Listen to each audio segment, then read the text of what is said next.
Bonsoir à tous. Ce soir, on continue la deuxième partie de la lecture et de l'analyse de l'engagement de l'apprenti maçon au régime écossais rectifié, à la suite de la première partie qu'on a traitée la dernière fois et qui était sur, disons, à peu près la moitié du texte de l'engagement, de la formule d'engagement des apprentis. Nous continuons l'analyse du texte aujourd'hui et avant d'aller plus loin dans l'analyse, je rappellerai sur quoi nous nous étions laissés la dernière fois. J'avais expliqué que j'avais séparé, le texte de la formule de l'engagement d'apprenti en 5 groupes, en 5 paragraphes, et nous avions parlé des 2 premiers, soit le groupe A, premier groupe, que j'avais appelé les dispositions préliminaires de l'engagement, du contrat. On avait vu en quoi l'engagement est un contrat, qu'il s'agit d'un presque d'un texte de loi, d'un engagement juridique, en quoi cet engagement est sur un modèle contractuel et non pas sur un modèle institutionnel, c'est-à-dire qu'il s'agit d'un engagement sur la parole et non pas forcément sur l'écrit, que la parole primait sur l'écrit. Le deuxième groupe, le deuxième paragraphe que j'avais, séparé, était le premier groupe des engagements, une série de devoirs, une première série de devoirs qui portait non pas, qui portait principalement, essentiellement sur la vie sociale en tant que société civile avec, une série de préceptes sur comment on promet de se comporter et en société civile et en société spirituelle. Je vous renvoie à la dernière vidéo sur le sujet, qui s'appelle «L'engagement d'apprenti partie 1». Aujourd'hui, on va continuer avec les 3 autres groupes qui sont le groupe C qui correspond au groupe des engagements à la série d'engagements moraux. Après la série des engagements sociaux, on a une série d'engagements d'ordre moral que je vais, expliquer, du mieux que je peux. Ensuite, le groupe D qui correspond à la sanction aux différentes sanctions, pardon, qui sont prévues dans cet engagement. Et enfin, en dernier lieu, le groupe E, la partie E, qui correspond à ce qu'on pourrait appeler le consentement final, la déclaration solennelle qui conclut l'intégralité de l'engagement. Avant de commencer comme, à chaque fois, on va commencer par décroiser les jambes, poser nos genoux nos mains sur nos genoux et prendre 5 profondes respirations à partir de l'abdomen pour se mettre en disposition et rentrer, dans, la disposition nécessaire pour écouter cet, cet enseignement. On y va.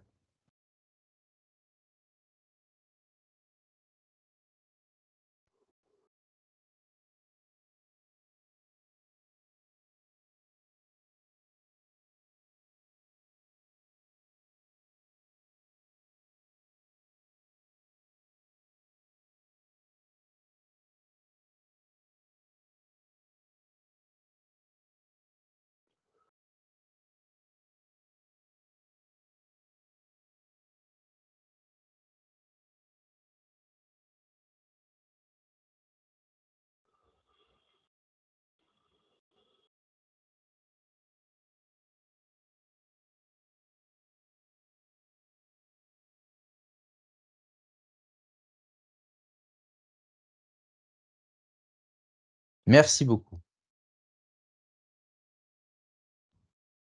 Le premier groupe, d'engagement que nous allons regarder aujourd'hui, qui correspond donc au troisième et qui commence à partir de: «Je promets de me soumettre aux lois de la franc-maçonnerie et d'obéir en ce qui concerne ces lois à ceux qui sont chargés de leur exécution», correspond à une série d'engagements moraux qui viennent juste après les engagements sociaux, comme je l'expliquais à l'instant. Qu'est-ce que la morale? Qu'est-ce que agir moralement? Qu'est-ce qu'agir en conformité à des lois morales? Agir moralement, c'est respecter un certain code de conduite qui permet à une société et aux individus qui la composent de se développer, de s'émanciper, de grandir librement et durablement. Librement pour les individus et durablement pour la collectivité et la société que composent les individus. De nombreux philosophes ont montré à travers les âges, les siècles, bien au-delà de la maçonnerie, le caractère, très imparfait et en tout cas relatif de la morale humaine, de la morale des hommes qu'on a parfois tendance, en tant qu'homme, à idéaliser, à mettre sur un piédestal, et à croire que, seule notre morale est la vraie morale. Seule la morale du pays dans lequel on est la vraie, seule et unique morale. Ils l'ont montré comment? En montrant qu'un individu qui est un exemple de morale sanctifié dans son pays, dans sa société, dans sa communauté, dans, son groupe d'individus, est un vrai dépravé dans une société, différente, qu'elle soit différente en termes d'espace ou en termes de temps. C'est l'exemple, qu'on a assez, frappant en tête, en Occident où, le port du voile, nous semble, déplacé, dérangeant. Le signe, de croix, paraît, surprenant et assez, mal vu dans des sociétés, laïques. Et à l'opposé, le port, de, d'habits décolletés ou de manière de se porter, de s'habiller, peu vêtis pour des femmes, paraît absolument, heu, irresponsable et absolument, immoral, dans d'autres pays, du globe. Et au-delà même, de simplement l'espace, les différences spatiales, culturelles à travers l'espace, il y a, des exemples flagrants de différences de mœurs entre, des époques, pas seulement des lieux, mais des époques. La Grèce d'aujourd'hui, la société grecque d'aujourd'hui aurait bien du mal à accepter dans ses mœurs, celles qui étaient, heu, pratiquée, connue et approuvée et très, défendue même par, les philosophes du 5e siècle, avant Jésus-Christ à Athènes où, Socrate lui-même et bien d'autres, dans l'enseignement, dans la pédagogie, il était, il est très avéré dans les textes que, heu, des liens entre des hommes professeurs et des jeunes hommes enfants, relativement jeunes, avaient des relations, amoureuses et même, sexuelles. Alors qu'aujourd'hui, c'est ce qu'on appelle littéralement et c'est ce qu'on appelait déjà, mais avec un sens complètement différent, de la pédophilie. Je précise ce point parce que quand on dit ça, n'importe quel, étudiant en philosophie se dit: «Là, il y a quand même un paradoxe». Parce que comment se fait-il qu'une société comme, l'Athènes du 5e siècle ou, la Jérusalem du 1er siècle ou, par rapport à notre monde actuel, 2 sociétés que l'on reconnaît comme étant relativement justes, relativement bonnes, en tout cas se débattant pour être justes et bonnes, avec un réel désir d'être des sociétés justes et des sociétés bonnes, peuvent être à ce point opposées en termes de mœurs, en termes de morale. Je viens de dire le mot, cet écart nous indique, nous met sur la voie de sorte que on pourrait dire que toute société a sa morale. relatives l'une à l'autre, autrement dit, ses mœurs. Or, force est de constater que, au-delà des coutumes d'un peuple et du jugement moral qu'un autre peuple y attache, ce que faisait ce peuple, ce que fait cet autre peuple à telle autre place du globe, c'est bien, c'est mal. Le jugement qu'on apporte à la morale, au code de conduite, au code moral d'un autre, au-delà de ces jugements relatifs, on sent qu'il y a quelque chose au pluriel, quelques lois au pluriel qui sont bien au-delà de la morale sociale, mais qui sont de l'ordre de la haute morale, de ce que l'on pourrait appeler d'une morale qui va bien plus loin, bien au-delà de la morale humaine et qui, au fond, est en lien avec l'idée d'une connaissance primitive qui va bien au-delà du savoir relatif, mais qui fut donnée à l'homme, cette connaissance, comme cette loi morale, et qu'il y a une morale supérieure qui surpasse complètement, qui transcende complètement toute forme de morale humaine, toute représentation morale que peuvent avoir les hommes. Dans le christianisme, puisqu'il s'agit bien de, au-delà de la culture, mais de l'enseignement dont il est question, de l'enseignement philosophique et de l'enseignement de philosophie morale dont il est question, c'est ce que les penseurs du christianisme ont appelé et continuent d'appeler l'éthique du Christ, qui fait qui fonctionne de telle manière qu'elle fait passer l'homme de la morale humaine, de sa morale humaine relative et imparfaite, à une connaissance, je dirais plutôt la connaissance absolue du bien, d'une morale pas tout à fait cernée, d'une compréhension morale poreuse et imparfaite, l'enseignement du Christ et à travers lui l'enseignement divin qui remonte à l'origine et qui est transmise en transmission initiatique par le Christ, permet à l'homme, ou plutôt doit permettre à l'homme qui l'écoute et qui la pratique, d'entrer dans la connaissance non pas relative, dans une connaissance non morale, non pas relative, mais dans une connaissance éthique absolue du bien. J'ai déjà dit à quelques reprises que la doctrine incluse dans le régime écossais rectifié, et je le répéterai encore souvent, cette doctrine, dans le rectifié, plus exactement, le rectifié est un chaînon qui exprime, un chaînon contemporain qui exprime ce culte primitif, cette doctrine primitive, qui la transmet dans le monde contemporain, dans la vie contemporaine, qui transmet ce culte, cette doctrine, cette connaissance primordiale, exprimée déjà dans le christianisme transcendant des premiers siècles, quelques centaines d'années après la mort du Christ. Et bien au-delà de cela, on peut, sur le plan philosophique, sur le plan théologique, doctrinal, découvrir que la notion de christianisme transcendant, de culte primitif, eh bien qu'il s'agit de la même chose.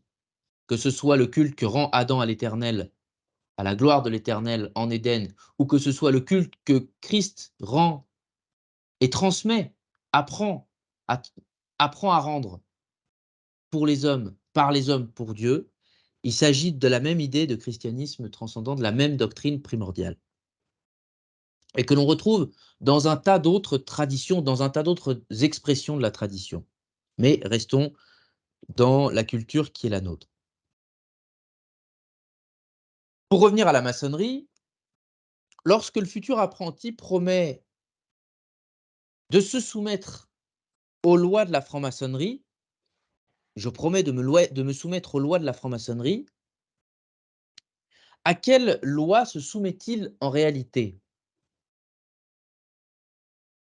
Encore une fois, ici, attention, il ne s'agit pas seulement de faire de suivre des lois de suivre les lois, pardon, d'une association humaine. Quand, l'engagement d'apprenti parle, de se soumettre aux lois de la franc-maçonnerie, c'est pas seulement les lois d'une association humaine. Et comment savoir si les lois auxquelles on promet de se soumettre sont justes? Le sont-elles vraiment? Le sont-elles toujours? Le sont-elles encore? Puisque les lois sont l'expression d'un code, d'une morale, et que la morale, d'il y a 50 ans n'est plus la même qu'aujourd'hui, d'il y a 200 ans encore moins, d'il y a 2000 ans encore moins. Elle est relative, ces mœurs sont relatives. La morale, on peut penser que la morale qui sera celle les lois qui seront celles de 50 ans après nous, 100 ans après nous, auront complètement rendu obsolètes nos lois d'aujourd'hui. Alors,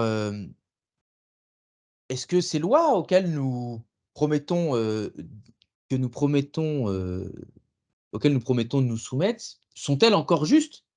Est-ce qu'elles sont encore d'actualité?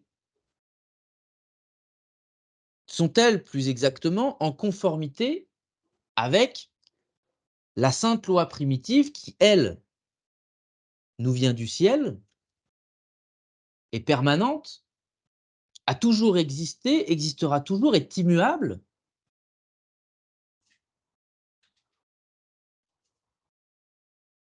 de laquelle il est impossible,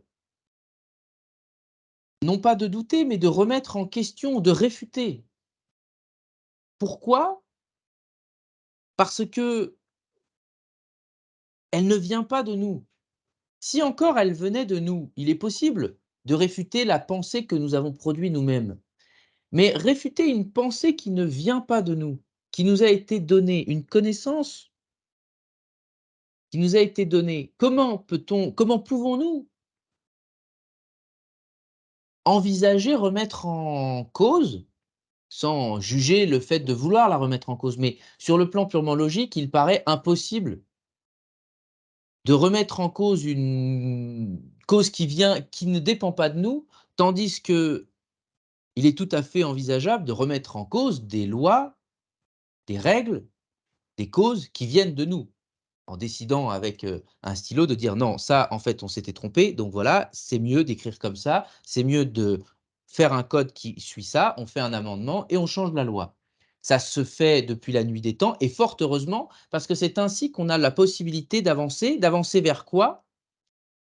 D'avancer vers un retour, un rapprochement de la loi primordiale, primitive, autrement dit divine.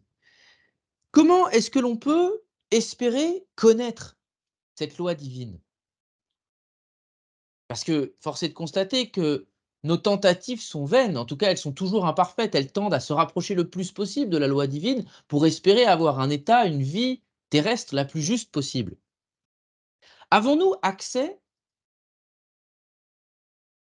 à la loi divine? Avons-nous accès à cette connaissance morale supérieure?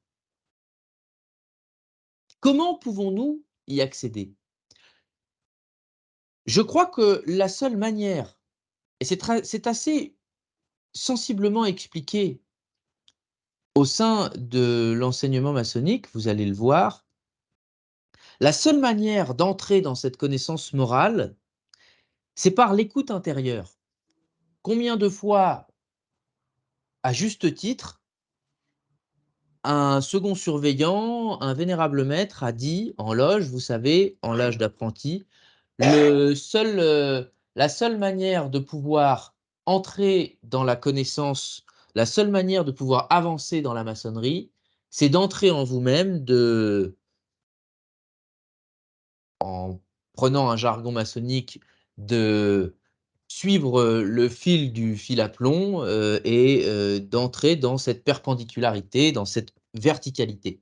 Très bien, ça, ça veut pas dire grand chose, mais en même temps, ça veut dire beaucoup parce que symboliquement, et là on est bien dans le symbole, on entend à l'intérieur, en écoutant à l'intérieur, en regardant à l'intérieur de soi, en faisant un jugement, non pas sur l'intérieur, mais un jugement qui vient de l'intérieur, qui fixe tout, littéralement, qui est intuition, introspection, mais intuition. Voilà comment, en suivant, en connaissant, comprenant ce que c'est que l'intuition qui est regard intérieur, jugement intérieur, qui fixe tout, qui a de l'attention pour toute chose, depuis l'intérieur de nous-mêmes, nous pouvons consulter cette loi, qui n'est pas la loi écrite, mais qui est la loi du verbe intérieur. Il y a une grande différence entre l'instinct animal,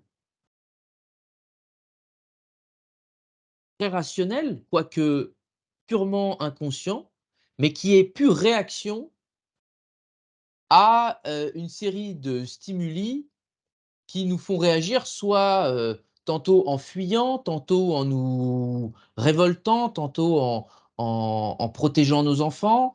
Ça, c'est l'instinct animal. Souvenez-vous du geste, du signe d'apprenti qui vise à séparer, on le verra un peu plus loin là aussi, la tête avec le buste, c'est-à-dire l'homme de l'animal. On en reparlera plus tard, mais la différence entre l'instinct qui est animal et l'intuition qui, elle, est intelligence, qui parle à l'intérieur de nous, qui est parole en nous.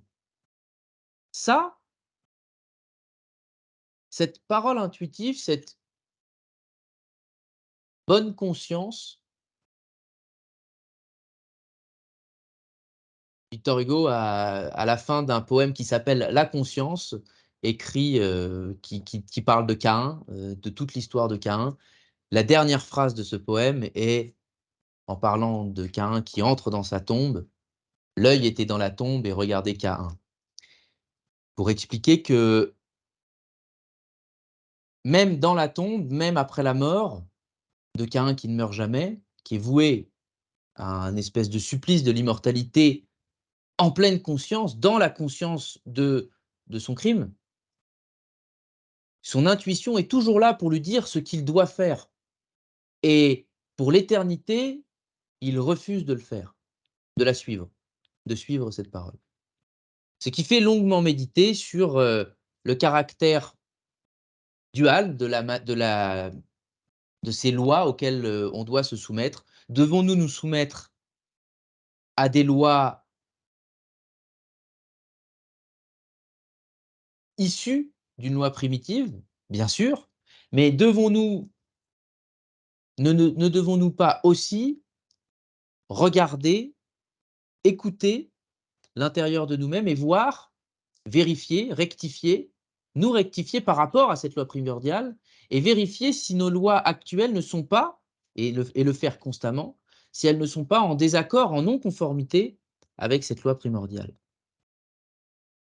Les lois de la maçonnerie, ce sont pas seulement des lois écrites, mais bien plus que cela, en amont de ces codes que nous avons, au premier titre desquels le code maçonnique des loges réunies rectifiées, qui codifie, par définition, comme son nom l'indique, nul ordre, nulle société ne peut exister sans loi. L'exécution de ces lois assure la prospérité de la société, leur oubli ou leur infraction en amène la décadence et la ruine. C'est rappeler immédiatement l'expression, la représentation terrestre, humaine, matérielle de la loi divine se traduit nécessairement par des lois concrètes et sujettes à l'imperfection du monde. Mais elles doivent venir et elles doivent constamment être reliées à cette loi primitive. Et les lois de la maçonnerie, ce sont celles de l'intuition. Les lois auxquelles on promet de se soumettre, ce sont les lois de l'intuition, de la loi intuitive et divine qui est en tout homme. Le propre de l'apprentissage dans lequel vous êtes entré est de rendre cette loi, de rendre cette loi sourde de la rendre intelligible à vous-même. Elle est encore sourde à votre oreille, invisible à vos yeux, mais c'est à vous, dans l'apprentissage, dans la pratique constante des vertus, on le verra plus tard, de la rendre intelligible à vous-même.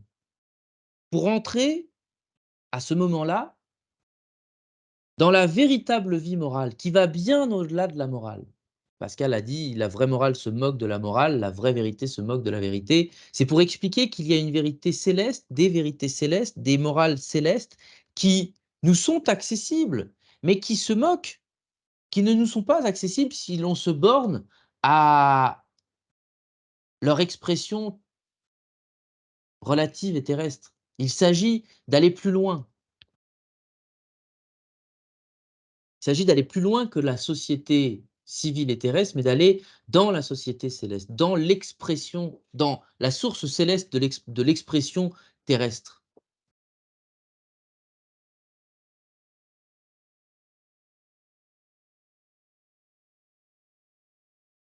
Pour connaître cette loi, que l'on peut, à juste titre, appeler la loi de grâce, qui est la clé du vrai bonheur dont on parle si souvent, et que tout maçon doit apprendre à connaître pour s'y conformer lui-même, premièrement, mais aussi pour identifier les lois illégitimes, comme j'en ai parlé à l'instant, c'est-à-dire les lois qui ne qui vont contre cette loi supérieure, qui se sont égarées, qui se sont perverties de leur sens premier.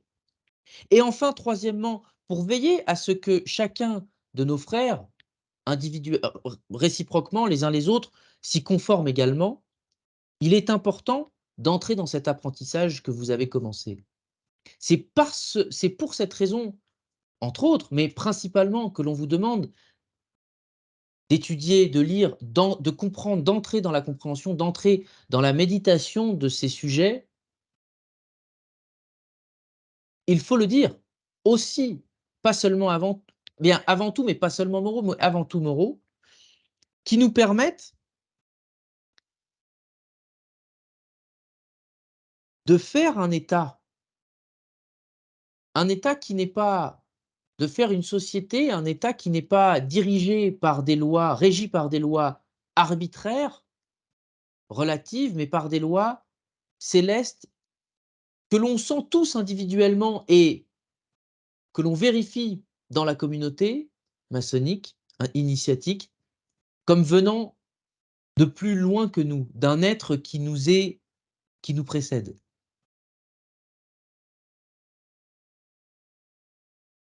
Quand je dis que cet apprentissage permet trois choses: apprendre à s'y conformer nous-mêmes, à ces lois, identifier les lois qui ne sont pas conformes à cette loi primitive et ces règlements qui ne sont pas conformes à au primitif, et veiller en troisième lieu à ce que chacun de nous, frères et sœurs, s'y conforme également. Quand je dis que nous veillons les uns sur les autres pour que nous nous y conformions également, par définition, je vais l'expliquer un tout petit peu plus loin, veiller à un tel respect vis-à-vis des uns et des autres ne peut pas se traduire, et je le souligne, par une quelconque répression violente, par une quelconque punition vers l'autre, vers son frère. On ne punit pas son frère, on ne doit pas, on ne peut pas punir notre frère. En réalité, on va le voir, c'est notre frère qui se punit lui-même et c'est nous qui nous punissons nous-mêmes si nous ne respectons pas ses devoirs. Obéir, dans la suite de cette phrase: «Je promets de me soumettre aux lois de la franc-maçonnerie», et d'obéir, en ce qui concerne ces lois, à ceux qui sont chargés de leur exécution. C'est la suite logique. Obéir à ceux qui sont chargés, c'est-à-dire à ceux qui ont le devoir de faire respecter et de faire exécuter ces lois, mais à chercher à obéir, à identifier ceux qui sont chargés de respecter ces lois, c'est déjà apprendre ce que c'est qu'un chef légitime de l'ordre. Comment savoir si son chef est légitime? Dans l'ordre et partout. Comment savoir si, quand on est chef, à l'inverse, on est légitime en tant que chef? Pour ça, eh bien, si le chef qui a lui aussi prêté le même engagement, fait la même promesse et promis lui aussi de se soumettre aux lois de la franc-maçonnerie, s'il s'exent lui-même, ce chef, de respecter cette loi à laquelle il s'est soumis en premier, alors, de fait, il n'est plus légitime. Voulant faire respecter une loi à laquelle il ne se conforme pas lui-même, par absence d'exemple, il n'est plus dans la légitimité. C'est pour cela qu'il est impératif de s'y conformer. Le maître, le chef, ne doit pas seulement faire respecter, faire exécuter les lois de l'ordre de la maçonnerie, mais il doit surtout, avant tout, se les appliquer à lui-même, se les exécuter lui-même, pour lui-même et pour l'exemple. Comme je le disais, il y a quelques jours, je ne sais plus si c'était en tenue, à quel endroit en particulier, mais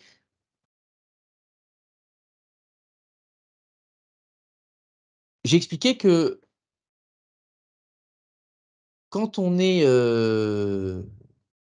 représentant, de police, par exemple, ou représentant quelle que soit la représentation, quelle que soit la responsabilité qu'on a dans la vie civile, en France, par exemple, un policier, un pompier, s'il est pris, s'il est condamné, en tout cas accusé de non-assistance à personne en danger, un pompier dont le devoir est de porter assistance à personne en danger, aura 2 fois plus de peine, c'est la loi, imparfaite certes, mais c'est une expression, aussi meilleure, aussi bonne soit-elle, de la loi. Si on est pompier en France et qu'on ne mais certainement dans plein d'autres pays du monde, si l'on ne porte pas assistance à personne en danger, alors même qu'on est en permission et que donc qu'on l'est dans la vie civile, on aura 2 fois plus de peine. La peine sera doublée. Parce qu'un homme averti en vaut 2, comme dit le dicton, et maintenant, on sait quels sont nos devoirs, on ne peut pas y manquer parce que si on y manque, on manque à notre propre parole pour nous-mêmes, mais en plus on fait du tort à ceux qui nous regardent et qui vont croire que c'est comme ça qu'il faut faire.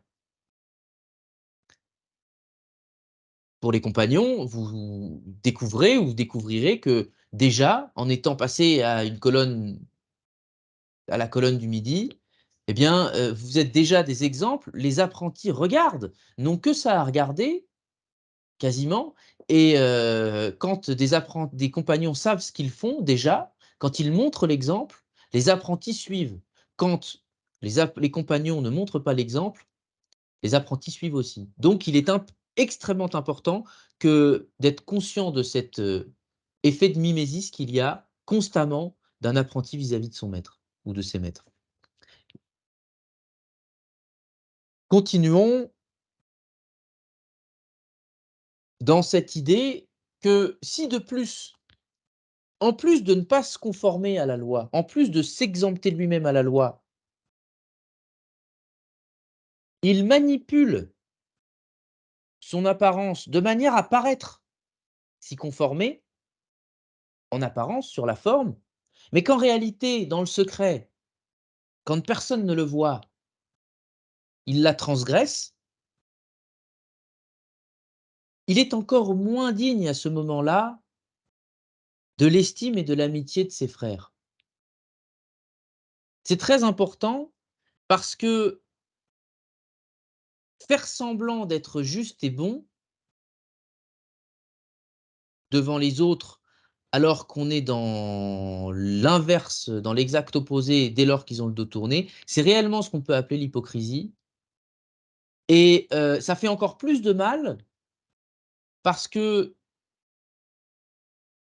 non content de donner un mauvais exemple, on laisse croire qu'on en donne un bon. C'est ce qu'on peut, tout à fait ranger dans le concept moderne de bien-pensance où, on sans vouloir le dire, par des manipulations psychologiques, on laisse entendre que telle personne est immorale et mauvaise et condamnable parce qu'elle ne pense pas comme moi.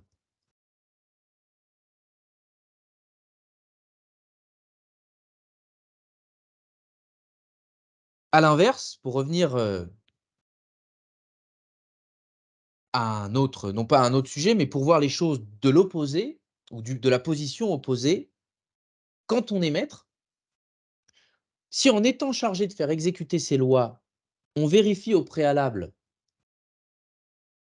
qu'on se les applique avant tout à soi-même, qu'on écoute également l'avertissement ou les avertissements avisés d'un autre frère, d'une autre sœur, d'une autre, personne tout autant chargée de faire respecter cette loi et que l'on tient en haute estime, qui plus est, on est déjà beaucoup plus avancé dans ce maintien de la légitimité qui est, la nôtre quand on est maître, quand on est, en position, d'influence. Ainsi, dans l'idéal, nous passons notre temps à nous vérifier nous-mêmes et ensuite seulement les autres, dans le jugement le plus prudent qui soit. Précisons-le, dans le jugement le plus prudent qui soit, c'est-à-dire qu'il est préférable de ne rien dire, d'attendre, d'être patient, de retenir son jugement tant que possible jusqu'à ce qu'il ne soit plus possible de le retenir.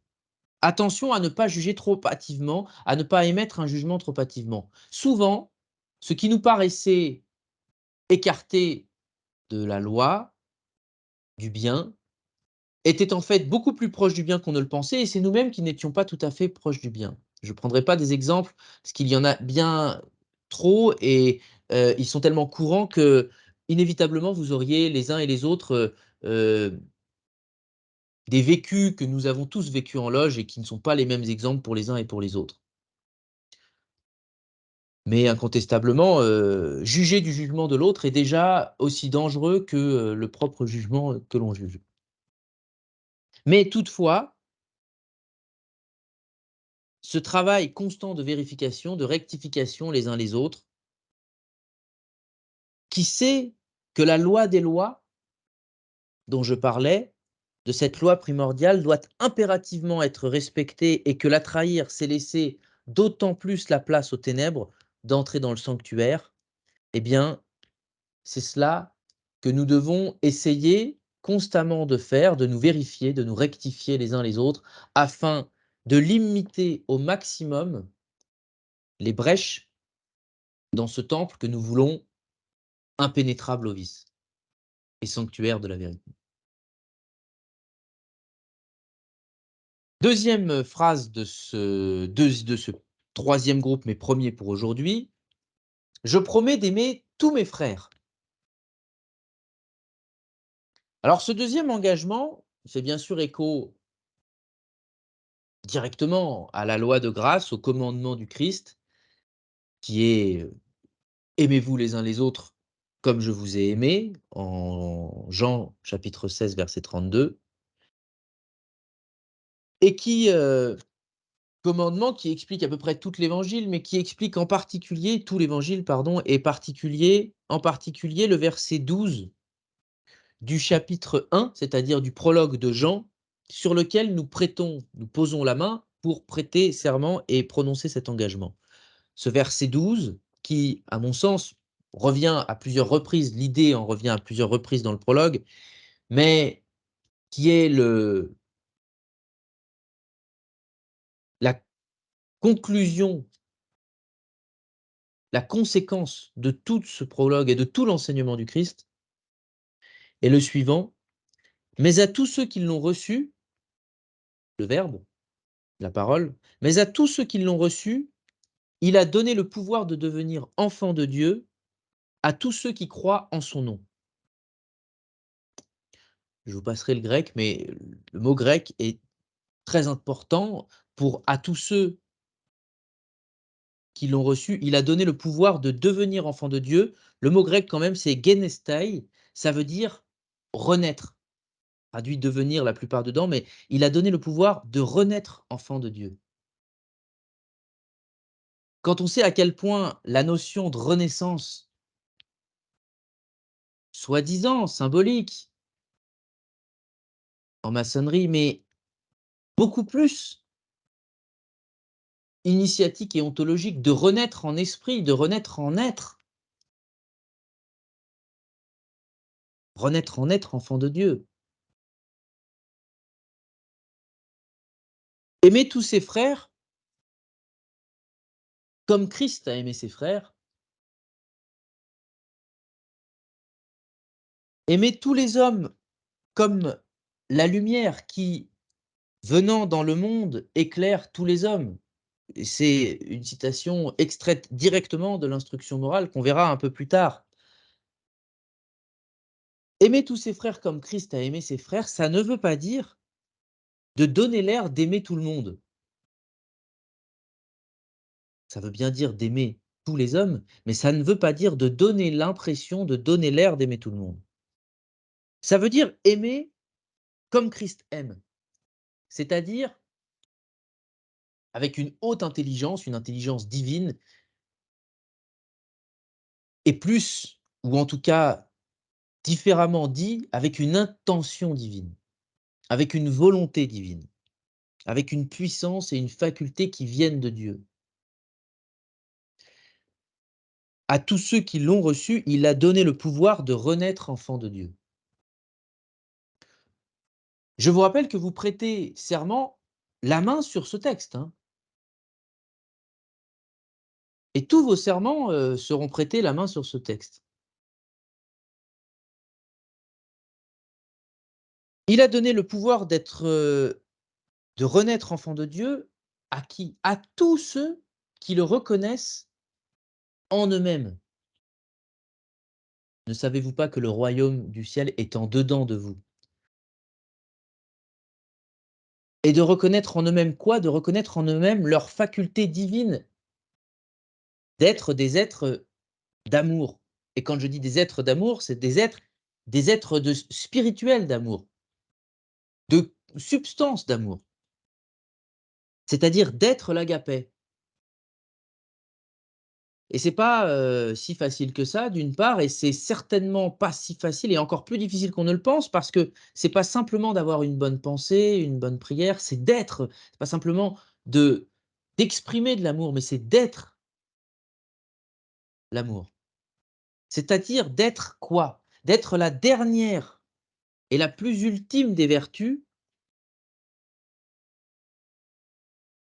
Certains, m'ont posé la question récemment, de savoir, si quand je parlais avec, ma tête ou avec mon cœur. Bien sûr, j'essaye d'intellectualiser et en intellectualisant, en rendant intelligible, c'est ce que veut dire intellectualiser, en rendant intelligible, de fait, j'utilise ma tête. Mais la réalité, c'est que cette substance,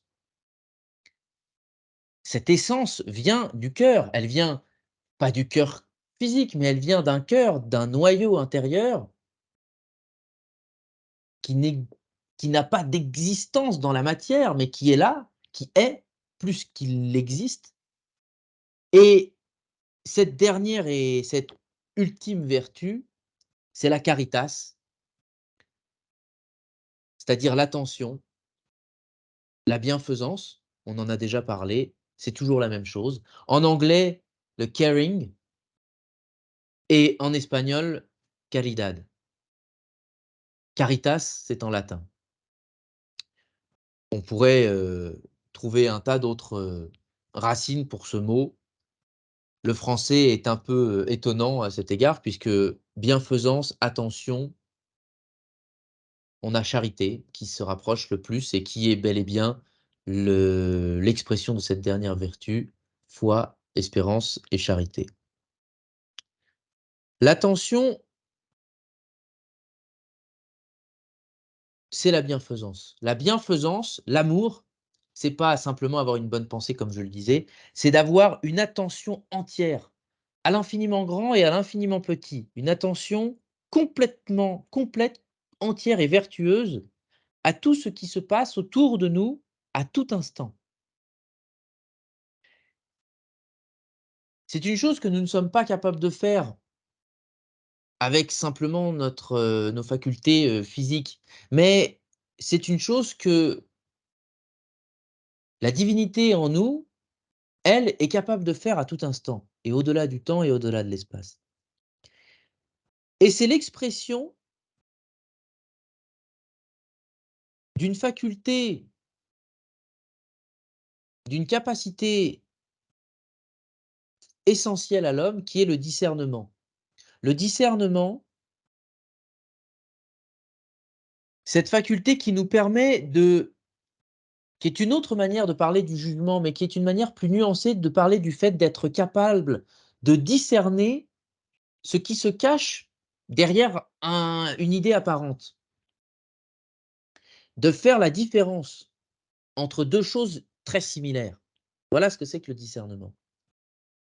Et ce discernement humain, c'est utiliser, plus exactement, l'homme qui fait preuve de discernement, sait comment utiliser son intelligence, non pas pour juger lui-même, mais pour faire appel à cette faculté divine, à cette divinité qui est présente à l'intérieur de lui, afin qu'elle le guide contre et surtout malgré l'existence du mal. Voilà ce qu'est le fait d'aimer tous nos frères, c'est d'être dans le discernement, de laisser, d'invoquer la divinité pour nous aider à juger, pour ne pas juger nous-mêmes, mais pour laisser Dieu juger à l'intérieur de nous de ce qui est bon et de ce qui est mal. C'est elle, cette divinité, présente en nous qui nous permet d'espérer avoir nous conformer à cet engagement que nous prenons qui est d'aimer tous nos frères. Ça va loin, très loin. D'aimer tous nos frères, ça s'arrête pas, comme je le disais, à faire, simplement preuve de bonne pensée, de bonne volonté, apparente.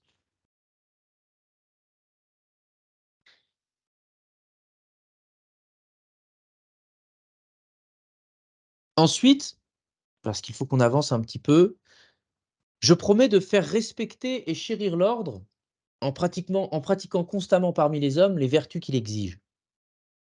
Là, troisième engagement de cette série morale, et dernier d'ailleurs, de faire respecter et chérir l'ordre. À première vue, ici, on est encore dans un engagement de type, policier, répressif, autoritaire, de faire respecter et chérir l'ordre. Je m'engage à faire respecter et chérir l'ordre. Ce n'est pas le cas, car la suite de cette phrase nous indique que tout de suite, quel est le moyen unique, seul et unique, pour remplir ce devoir avec exactitude? Je m'engage à faire respecter et chérir l'ordre. Comment?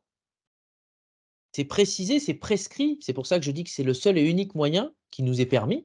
Les autres ne nous le sont pas. En pratiquant constamment parmi les hommes les vertus qu'il exige.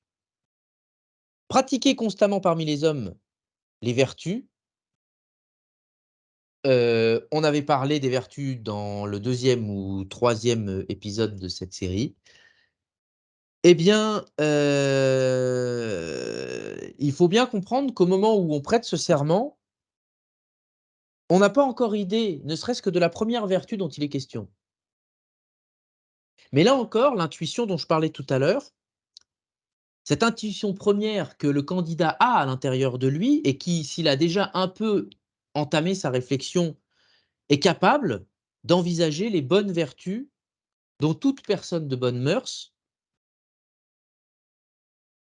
a connaissance, ou en tout cas connaissance intuitive, et qui, doublée d'une étude sérieuse de soi-même, et d'une pratique, d'un exercice inlassable de ces vertus dans l'avenir, dans le futur, lorsqu'il les connaîtra et qu'il les aura maîtrisées, en étant revenu sur le sens de cet engagement,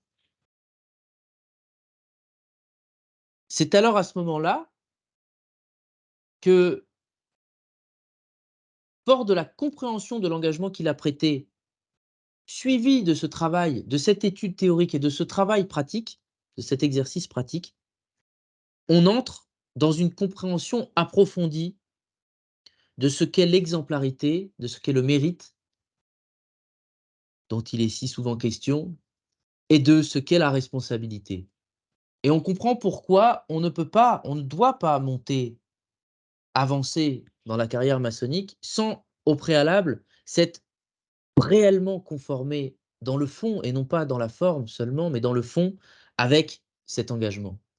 Et pour s'y conformer, encore faut-il le comprendre. Il est impératif d'être formé à cette connaissance de nos devoirs pour évoluer et espérer évoluer dans l'ordre et espérer faire évoluer l'ordre. La seule véritable instruction qui vaille la peine, ce n'est pas une série, d'explications sur, l'instruction morale du grade d'apprenti. Bien sûr, c'est utile pour comprendre, mais la seule véritable instruction qui vaille la peine et qui fait tenir, qui est la pierre de fait pour tout faire tenir, c'est l'exemplarité des maîtres. Sans exemplarité, il n'y a pas une seule instruction qui tient. Ça n'a aucune valeur, aucune crédibilité s'il n'y a pas d'abord et avant tout l'effort de donner l'exemple.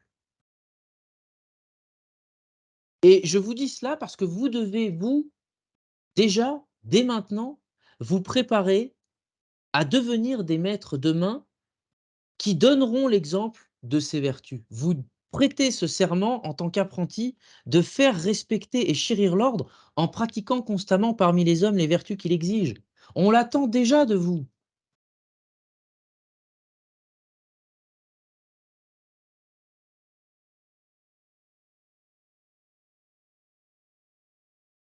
Le groupe suivant,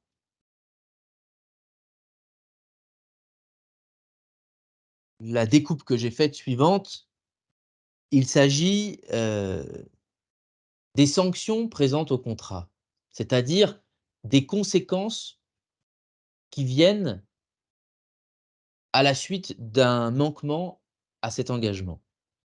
Si je manque à cet engagement que je viens de contracter, il y a bel et bien un contrat. Je viens de le contracter. Je l'avais dit au départ, on en a parlé dans la première partie, la semaine dernière au début de la formule. On conclut en rappelant qu'on est toujours bien dans le même registre littéraire du contrat. Que je viens de contracter par ma libre volonté et ferme détermination. Là, je vous renvoie à la vidéo d'il y a 2 semaines, c'est-à-dire, antérieure, sur l'interpellation du vénérable maître sur la liberté. Le candidat confirme à nouveau, il l'avait déjà confirmé 3 fois, il le confirme à nouveau dans l'engagement, dans une formule claire, prononcée par lui et plus développée qu'une simple réponse, «Oui, oui, d'accord, où est-ce qu'on signe?» Là, si je manque à cet engagement que je viens de contracter par ma libre volonté et ferme détermination, sa liberté est totale et sa détermination est ferme et il vient de le prononcer. La conjonction de subordination, faisons un peu de grammaire, si je manque à cet engagement, la conjonction de subordination appelle une subordonnée, c'est-à-dire une conséquence. La conséquence, plus exactement les conséquences, sont les suivantes. Je consens, un consentement exprimé expressément. Et à quoi consentez-vous? À quoi consent-il, le candidat? À quoi consentons-nous? Nous consentons d'être réputés, on est bien dans un langage légal, hein, le fait d'être réputé quelque chose, celui qui est réputé être quelque chose, il l'est à la suite d'un fait qui le fait changer de statut, de manière immédiate et sans appel. dans le droit québécois, le droit fiscal québécois, quand on meurt, le jour de sa mort, on est réputé s'être séparé de tous ses biens. D'accord? On est réputé avoir disposé de tous ses biens. On est réputé avoir tout vendu ce qu'on avait, autrement dit. Et donc, il y a de l'impôt, vous le saurez, sur toutes les choses qui viennent, d'être vendues à l'instant du fait de notre mort. Le fait du décès entraîne une réputation de la disposition des biens. Ici, c'est très intéressant d'avoir ce mot: «Je consens d'être réputé», non pas avoir vendu mes biens, mais je consens d'être réputé homme sans foi. C'est pas mal plus important et plus engageant. Parce qu'un homme sans foi, qu'est-ce que c'est? On a compris combien l'engagement est de multiples façons un engagement à Dieu et envers Dieu. Y manquer, c'est donc renier, pardon, la divinité. On a dit être en nous et à l'extérieur de nous. Manquer à cette parole, manquer à cet engagement, c'est en y manquant, on consent d'être réputé homme sans foi. Alors, des hommes sans foi, il y en a autant qu'il y a des hommes. Aussi, cet engagement paraît très dur. Je fais, quelques, lectures, quelques rappels de passages de l'Évangile qui me paraissent très importants pour expliquer combien il est important que la clémence soit présente dans nos assemblées. Matthieu chapitre, 14 du verset 25 au verset 31. Vous allez reconnaître tout de suite ce passage qui est le suivant: «À la 4e veille de la nuit, Jésus alla vers eux, marchant sur la mer. Quand les disciples le virent marcher sur la mer, ils furent troublés et dirent: C'est un fantôme. Et dans leur frayeur, ils poussèrent des cris. Jésus leur dit aussitôt: Rassurez-vous, c'est moi, n'ayez pas peur. Pierre lui répondit: Seigneur, si c'est toi, ordonne que j'aille vers toi sur les eaux. Et il dit: Viens. Pierre sortit de la barque et marche sur les eaux pour aller vers Jésus.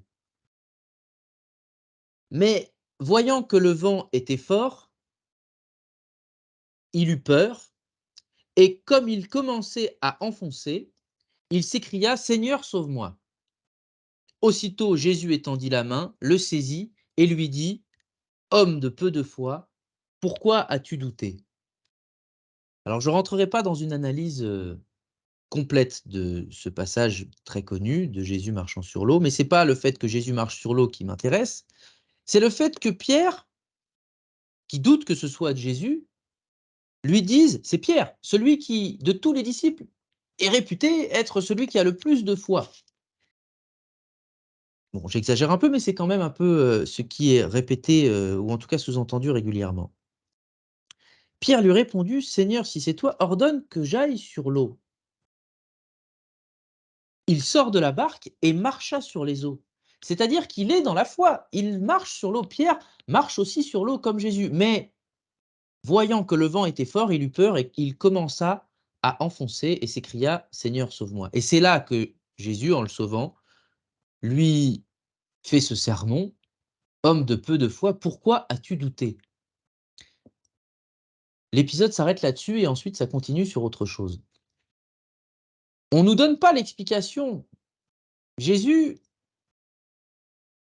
exprime un pose une question, lui dit: «Mais comment se fait-il, Pierre, que tu as douté? Comment peux-tu avoir si peu de foi?»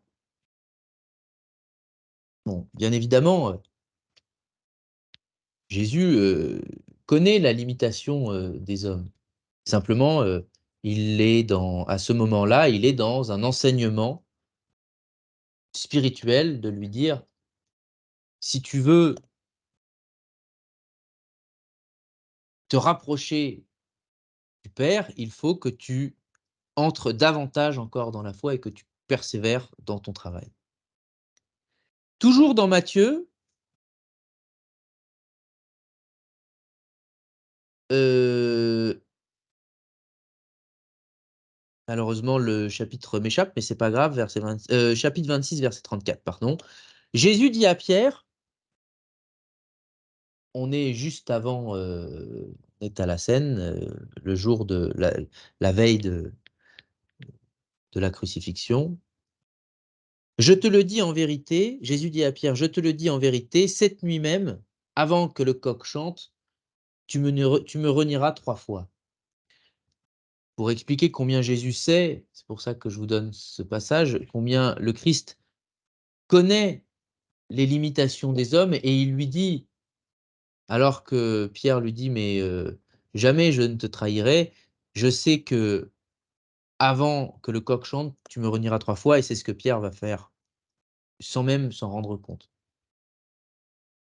Un autre passage, dernier pour aujourd'hui, dans l'évangile de Jean, qui nous intéresse, plus souvent davantage, mais à tort, en maçonnerie, i tous les évangiles étant importants. Au chapitre 3, verset 11, dans l'épisode, de la rencontre avec Nicodème, Jésus répondit à Nicodème: «Tu es docteur en Israël et tu ne sais pas ces choses-là?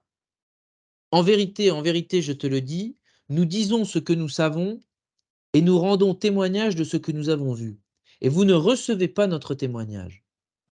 Si vous ne croyez pas quand je vous ai parlé des choses terrestres, comment croirez-vous quand je vous parlerai des choses célestes?» Combien il est important de se préparer à la connaissance et de ne jamais croire que nous sommes arrivés, enfin, de ne jamais croire que par orgueil que nous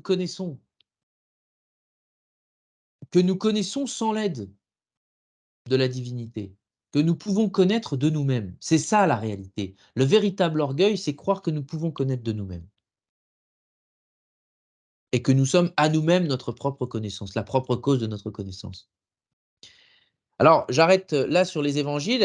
Ils sont, pardon, truffés de ces rappels à la foi, et non pas seulement de ces rappels à l'ordre, mais un rappel à l'ordre n'est-il pas également un rappel à l'ordre de la foi, un rappel à la foi? Nous sommes, nous autres hommes, constamment sujets au doute, mais malgré ce doute apparent, cette faiblesse apparente, ne persévérons pas dans l'impiété, c'est-à-dire efforçons-nous chacun de respecter cet engagement que nous venons de contracter en comprenant en comprenant, pardon, le sens spirituel et mystique, c'est-à-dire en allant au fond des choses, en allant dans la compréhension la plus proche de la compréhension exhaustive qui soit de cet engagement, afin de nous préserver de l'erreur funeste qui serait de croire que, tout vient de nous et que nous n'avons plus besoin de respecter cet engagement parce que nous avons atteint, la fin. C'est-à-dire, que nous aurions terminé notre, devoir. Nous n'aurons pas jamais en fait, en réalité, ces devoirs sont éternels. Ce n'est pas un supplice, c'est une nécessité. Ce sont des lois immuables et il convient de les respecter et de les suivre pour l'éternité. Rassurez-vous, plus on avance, plus on peut espérer qu'elles nous soient faciles à appliquer. Mais n'oublions jamais que nous devons les suivre.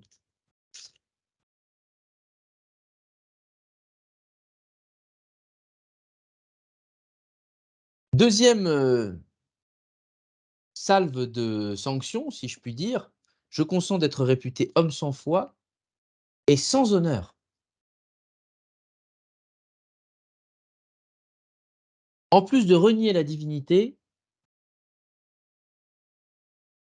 on sait, et on y consent, on sait qu'en manquant à nos devoirs, on blesse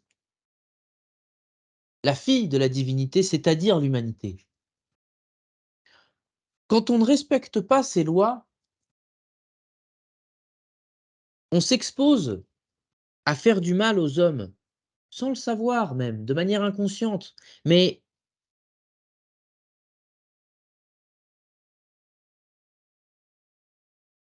il est essentiel de comprendre, et je reviens sur la notion de loi primitive et immuable, éternelle, si l'on n'est pas en conformité avec cette, règle, cette sainte loi,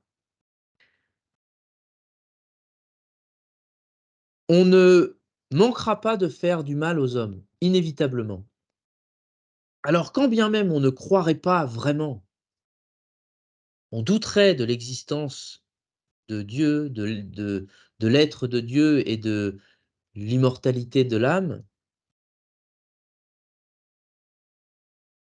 si l'on est, en contradiction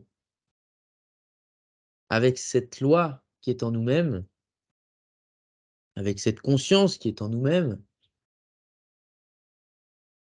c'est notre honneur, en plus de notre foi, c'est notre honneur qui est réduit, pardon. Notre honneur, c'est-à-dire notre crédibilité aux yeux des hommes et même au-delà des hommes et de toute l'espèce, c'est notre crédibilité qui en pâtit auprès de tous nos frères, et c'est la troisième sanction. Et je consens d'être digne, réputé digne du mépris de tous mes frères.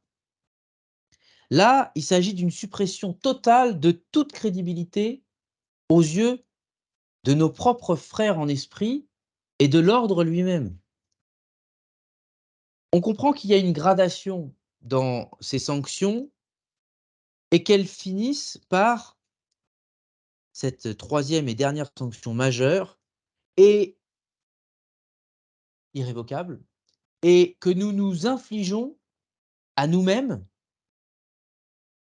en reniant les uns après les autres tous les devoirs auxquels nous nous sommes engagés et en pervertissant, en persévérant d'abord dans le fait d'y manquer et en pervertissant ensuite constamment notre engagement. C'est très important. Un maçon dont le cœur ne s'ouvre pas aux malheurs et aux besoins des hommes est un monstre dans la société des frères. L'homme est l'image éternelle de la divinité, mais qui pourra la reconnaître s'il la défigure lui-même?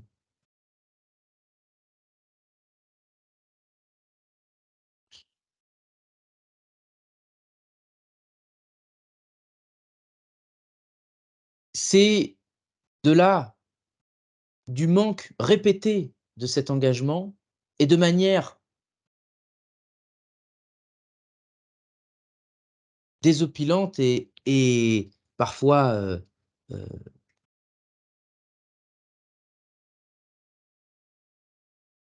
présomptueuse et croyant qu'il n'y a aucune conséquence, de manière insensée et croyant qu'il n'y a aucune conséquence réelle à manquer à cet engagement et que cet engagement n'est qu'un tour de passe-passe ou un moment, de solennité apparente, de reconstitution historique, eh bien, plus l'on manque à cet engagement, plus l'on s'écarte du vrai but de la franc-maçonnerie, du vrai but de l'ordre, de sa réelle origine, et c'est ainsi que l'on est réellement un monstre et que l'on peut s'attendre réellement à devenir un monstre dans la société des frères et que l'on est profane dans le temple lui-même. Combien de tenues, assemblées normalement sacrées, sont-elles profanées, souillées par la présence en nous-mêmes, tous, car aucun d'entre nous n'est exempt de ces manquements.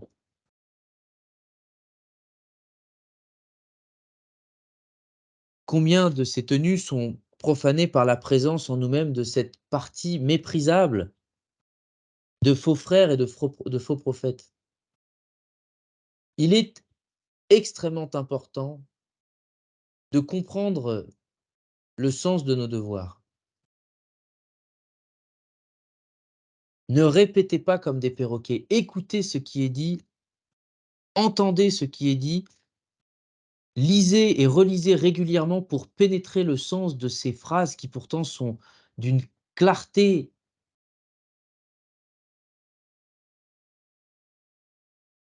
on ne peut plus, claire, on ne peut plus, juste et qu'il est si difficile de rendre plus clair encore.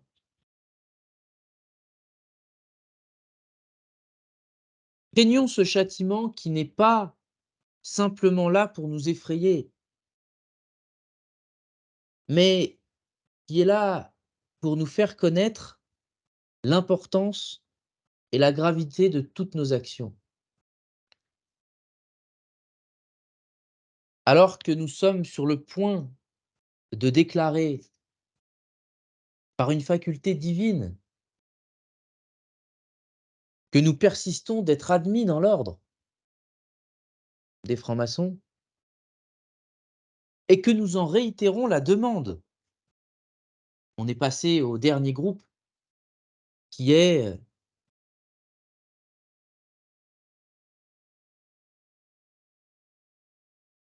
la l'invocation, l'in l'oraison finale.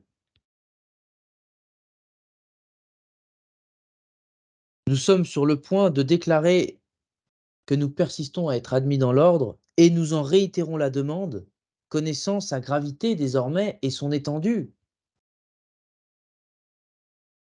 Et vous continuerez à réitérer cette demande. Ne l'oubliez pas la prochaine fois que, à l'autel, le genou droit posé au sol et la main droite dégantée sur la Bible, à l'Évangile et sur l'épée du vénérable maître, qui, je le précise,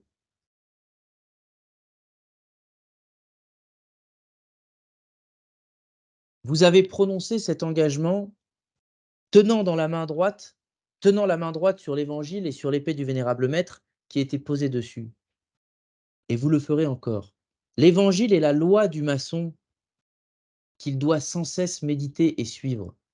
Je n'ai pas d'autre explication à donner que celle qui est dans l'instruction morale, et je vous la cite maintenant. L'Évangile est la loi du maçon qu'il doit sans cesse méditer et suivre. C'est là la loi. Elle est divinement exprimée.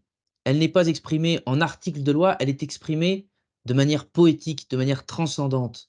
Et il faut entrer dans cette lecture, entrer dans cette connaissance et aller bien au-delà que tout ce que vous avez pu entendre et écouter, de ces paroles.